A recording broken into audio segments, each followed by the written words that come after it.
Hi అండి, welcome back to chef Virinchi. ఈరోజు మనం 5 నిమిషాల్లో వేడివేడిగా మిర్చి బజ్జీ వేసుకోవడం ఎలాగో చూసేద్దామండి. ఇది వర్షం పడుతున్నప్పుడు 5 నిమిషాల్లో వేసుకుని మనం సర్వ్ చేసేసుకోవచ్చండి. ముందుగా వీటికి కావాల్సిన ఇంగ్రీడియంట్స్: శనగపిండి 1 కప్పు, బియ్యం పిండి 1/2 కప్పు, అలాగే తినే సోడా కొంచెం, పచ్చిమిరపకాయలు, అలాగే వాము, ఉప్పు, కారం,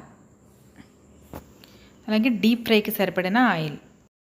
ఇప్పుడు మనం ఏం చేద్దామంటే, మన దగ్గర చిన్నది ఇలా స్టీల్ కానీ ఏదైనా ఒక చిన్న రోల్లో వాము ఉప్పు కలిపి 1 నిమిషం పాటు ఇలా మనం దంచుదాము. దంచిన తర్వాత అవి కొంచెం నలిగిన తర్వాత ఒక గిన్నెలోకి తీసుకుని పక్కకు పెట్టుకుందాం. ఇలాగా ఇప్పుడు మనం ఒక బౌల్ తీసుకుని అందులోకి శనగపిండి వేసుకుని కొంచెం శనగపిండి వేసుకునండి. మనకి ఎన్ని బజ్జీలో దానికి తగ్గట్టుగా వేసుకుని, అలాగే ఇప్పుడు బియ్యం పిండి కూడా యాడ్ చేసుకుందాం. 1 కప్పు శనగపిండికి 1/2 కప్పు వరకు పడుతుందండి బియ్యం పిండి. కొంచెం తినే సోడా అండి. ఇప్పుడు అలాగే ఉప్పు కొంచెం తక్కువ పడుతుందండి, ఎందుకంటే పచ్చిమిరపకాయ బజ్జీల్లో కూడా మనం ఉప్పు పెడతాం కదా మిర్చిలో మధ్యన. అలాగే కారం. ఇవన్నీ ఒక్కసారి వేసి మిక్స్ చేసుకున్న తర్వాత ఈ విధంగా మొత్తం మిక్స్ అయిన తర్వాత మనం ఒక గ్లాస్ తీసుకుని కొద్దిగా వాటర్ పోసుకోవాలి. మీకు నచ్చితే ఈ వామ్ పౌడర్ ఉంది కదా, కొంచెం వేసుకోండి, లేదంటే లేదు. కొంచెం వాటర్ పోసుకుంటూ మనం దీన్ని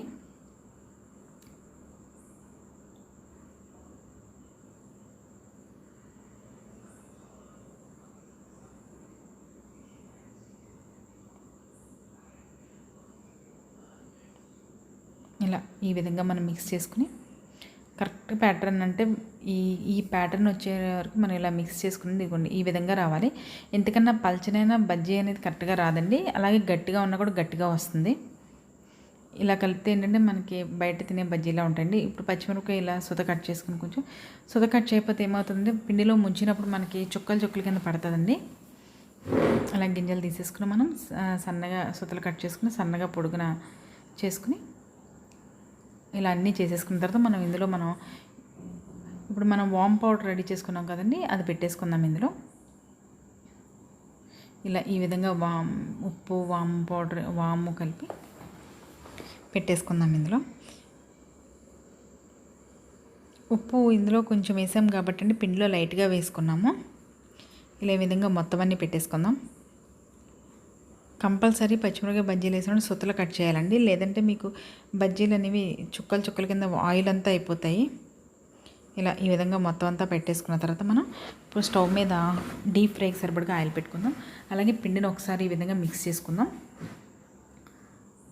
డీప్ ఫ్రైకి సరిపడగా ఆయిల్ పెట్టుకుని, ఆయిల్ హీట్ ఎక్కిన తర్వాత మనం పచ్చిమిరపకాయని ఈ విధంగా ఇందులో మొత్తం అండి.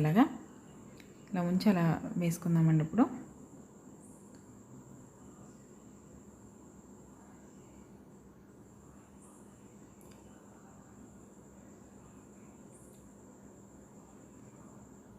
బియ్యం పిండి వేయడం వల్ల ఏంటంటే ఆయిల్ కూడా ఎక్కువ లాగదండి, బజ్జీ కూడా బాగుంటుంది.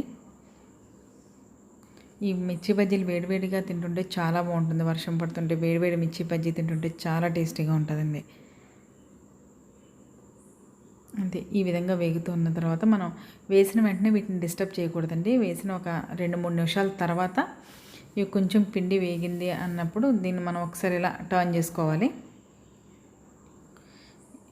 ఇలా ఈ విధంగా టర్న్ చేసుకోవాలి.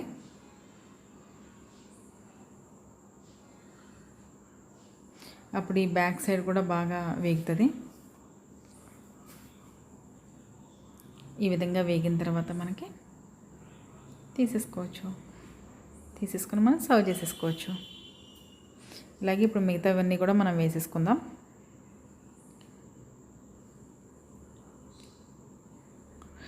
ఇవి వేగుతున్నప్పుడు మాత్రం స్టవ్ మీడియం ఫ్లేమ్లో పెట్టుకోవాలండి, లేదంటే లోపల ఉన్న మిర్చి సరిగ్గా కుక్ అవ్వదండి. ఈ వేగడానికి ఎంతో టైం కూడా పట్టదు, వేయడానికి కూడా టైం పట్టదు.